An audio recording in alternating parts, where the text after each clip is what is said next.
Politics समझते हैं में आज ईरान की चर्चा करते हैं। आज 11 जनवरी 2026 है और ये तारीख मैं इसलिए बता रहा हूँ ताकि जो लोग बाद में सुने उन्हें ये बात समझ में आए।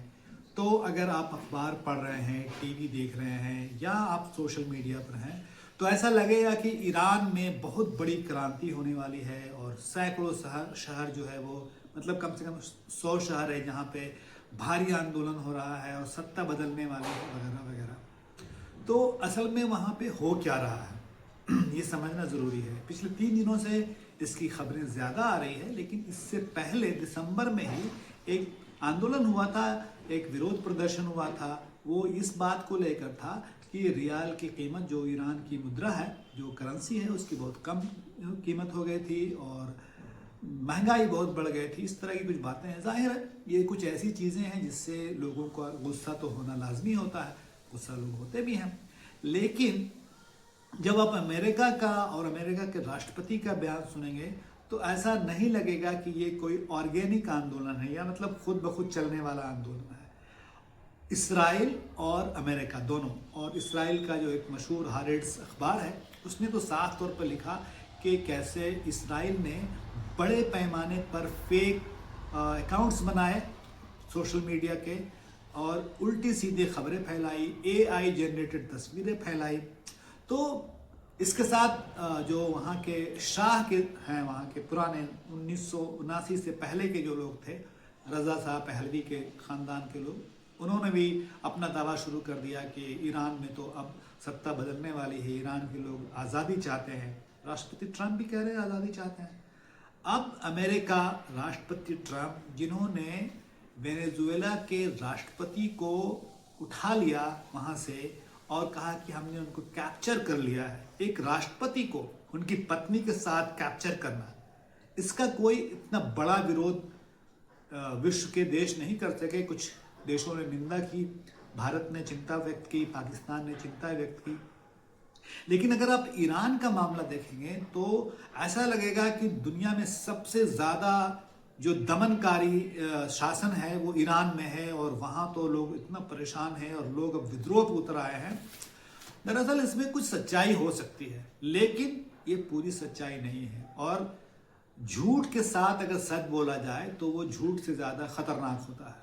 मामला क्या है आपने सुन लिया अब तक। तो उधर ईरान के लोग तैयारी कर रहे हैं, ईरान के जो अधिकारी हैं, जो खामेनाई वहाँ के मशहूर, जो सबसे लंबे समय से अभी जो वहाँ के आध्यात्मिक गुरु हैं, लीडर हैं। आपको एक बात और याद रखनी चाहिए कि 1979 में ईरान ने रज़ा शाह पहलवी के हुकूमत को हटा के वहाँ से अमेरिका का जो वर्चस्व था, जो कब्ज़ा था, उसको हटाया था और लंबे समय तक अमेरिका के दूतावास के लोग वहाँ बंधक भी बने हुए थे। ये दर्द तो अमेरिका को है लंबे समय से, और बहुत वक्त पे सामने आया जब इराक की जंग हुई, इराक ईरान की जंग हुई, तो उसमें अमेरिका ने कैसे इराक का साथ दिया। और फिर आपको ये भी मालूम है कि जब वो जंग ख़त्म हुई तो फिर अमेरिका ने कैसे इराक के राष्ट्रपति सद्दाम हुसैन कितना सही चुने गए, कितना गलत चुने गए, वो बात की चीज़ है। लेकिन उनको जिस तरह से गद्दी से हटाया गया, उनको फांसी दी गई, और जो वेपन ऑफ मास डिस्ट्रक्शन के बाद थी, कुछ मिला नहीं। मिला क्या? इराक के लोगों को तबाही, बर्बादी, 10 लाख लोग मारे गए इसी अमेरिका के हमले में। और बाद में राष्ट्रपति ट्रंप ने भी कहा कि it was a big fat lie, बहुत बड़ी झूठ थी जो कही गई वहाँ पर। तो अब इस ज़माने में जंग जो है वो हथियारों से बाद में लड़ी जाती है। पहले भी शायद ऐसा होता होगा, लेकिन आजकल बहुत ज़्यादा है।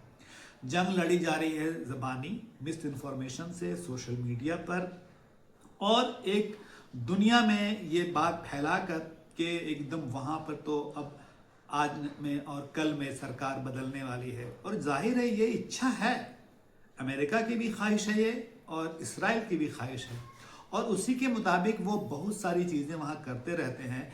ईरान के बड़े बड़े मिलिट्री ऑफिसर मारे गए, वहाँ के राष्ट्रपति का एक्सीडेंट हुआ उसमें फ्लाइट पे, वो सब चीज़ें हैं। और उसके पीछे लोग मानते हैं कि कहीं ना कहीं अमेरिका का, इसराइल का हाथ है। और अमेरिका को तो कुछ कहना नहीं है, उनका तो खुल के कहना है, उनके पास ताकत है, वो जो चाहे कर सकेंगे, करते हैं। ग्रीनलैंड के बारे में साफ तौर पर कह रहे हैं कि अगर वो इजी वे में नहीं आएगा तो हम हार्ड वे में लाएंगे। ये सब बातें ईरान के बारे में समझना ज़रूरी है। और ईरान के साथ एक दिक्कत ये है कि जो गल्फ़ के दूसरे किंगडम हैं, जो बादशाहों वाले ये रियासतें हैं, देश हैं, वो भी बहुत नहीं चाहते कि ईरान के साथ ईरान जो है बहुत ज़्यादा आगे बढ़े, बहुत ताकतवर बने। ईरान का अपना एटॉमिक प्रोग्राम है, उसको लेकर भी उस पर हमले भी हुए हैं, उसके एटॉमिक प्लांट्स पर। तो ये सब बातें थी जो हम चर्चा करना चाहते थे। असल बात एक और है कि वहाँ से जिस तरह से चीन ने और रूस ने बहुत से अंतर्राष्ट्रीय मीडिया संस्थानों पर पाबंदी लगा रखी है, BBC उसमें शामिल है, उसी तरह ईरान से भी कोई सीधी रिपोर्टिंग नहीं आती है। BBC के लोग बताते हैं कि उनको किसी ने बताया, उसकी बुनियाद पर वो खबरें सामने आती हैं। और जाहिर है वेस्टर्न मीडिया की ख्वाहिश रहती है कि वहाँ पर जो इस्लाम पसंद लोगों का शासन है, जिसे ये इस्लामिस्ट भी कहते हैं, वो शासन वहाँ ना रहे। लेकिन वो ये नहीं बताते कि वहाँ पर कितने प्रतिशत लोग किसको चाहते हैं। अगर वहाँ पे खामेनेई साहब का और भी लोगों की सत्ता हटती है, वो सरकार से हटते हैं, तो कौन लोग शासन करेंगे वहाँ पे? यही रजा साहब पहलवी करेंगे जो अमेरिका के लिए, अमेरिका कहने पर सब कुछ करते हैं। अमेरिका तो जाहिर है ऐसे ही आदमी को चाहेगा, इसराइल भी ऐसे ही आदमी को चाहेगा। तो वहाँ पे मसला है कि स्थानीय लोग अब भी रजा शाह पहलवी के साथ तो नहीं है। हाँ, उनको अपनी सरकार से कुछ शिकायतें हैं। 3 साल पहले भी शिकायत हुई थी, हिजाब के मामले में भी एक लड़की की डेथ हुई थी, उस वक्त भी बहुत हंगामा हुआ था, बहुत परेशानी हुई थी। तो जो बाहर के लोग हैं, जो ईरान को पसंद नहीं करते, ईरान के इस्लामी शासन को पसंद नहीं करते, वो चाहते हैं कि वहाँ हमेशा कुछ न कुछ गड़बड़ होती रहे और जितनी हो नहीं उससे ज़्यादा उसका प्रचार किया जाए। अब बात करते हैं कि भारत में क्या मामला है। तो भारत में एक बड़ा तबका ऐसा है जिसको इससे मतलब नहीं कि ईरान और भारत का क्या संबंध है, या अगर ईरान में अस्थिरता आती है, इंस्टेबिलिटी आती है, तो भारत पे क्या असर पड़ेगा। वो समझते हैं या वो ये प्रचार करते हैं कि वहाँ तो एक मुल्ला शासन है, उसको हटना चाहिए, दमनकारी है और औरतों के खिलाफ है, उन्हें खुल के बाहर नहीं आने देता, वगैरह वगैरह। लेकिन दिलचस्प बात यह है कि इसी तरह की शिकायत तालिबान की हुकूमत के बारे में भी थी अफगानिस्तान में। लेकिन आपको पता है आज भारत का तालिबान से शायद इतना अच्छा संबंध है जितना अच्छा संबंध तो पाकिस्तान का भी नहीं, बल्कि आप कह सकते हैं कि पाकिस्तान का और अफगानिस्तान की तालिबान सरकार का बहुत ख़राब संबंध चल रहा है।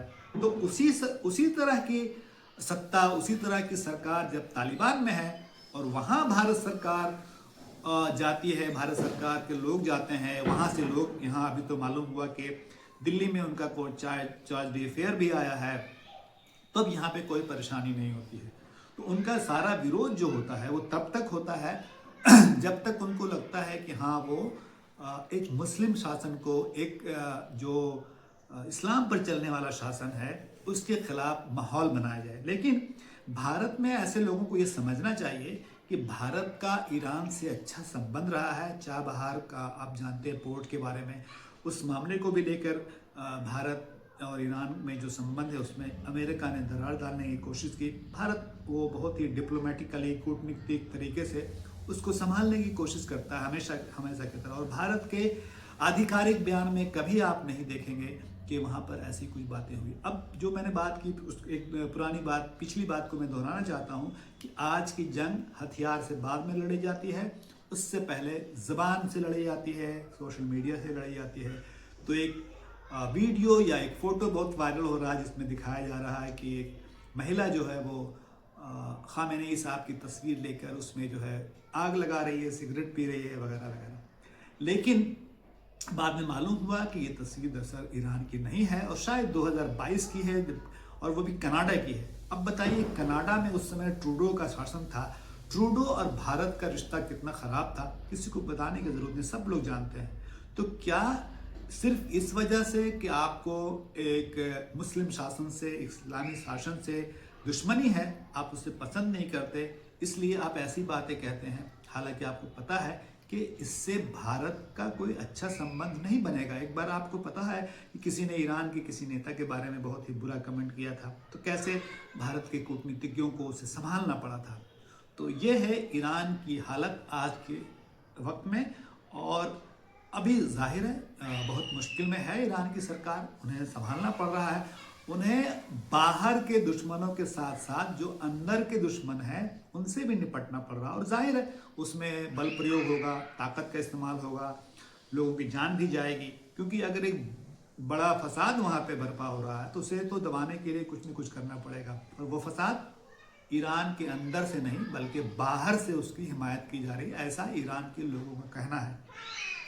आने वाले दिनों में देखना ये दिलचस्प होगा कि क्या पिछले 3 साल पहले जो एक आंदोलन शुरू हुआ, फिर वो दब गया, फिर ईरान की सरकार अपने तौर पर चलने लगी, वैसा ही इस बार होगा, या अमेरिका इस बार कुछ वहाँ अपने मर्जी के मुताबिक कर पाने में कामयाब होगा।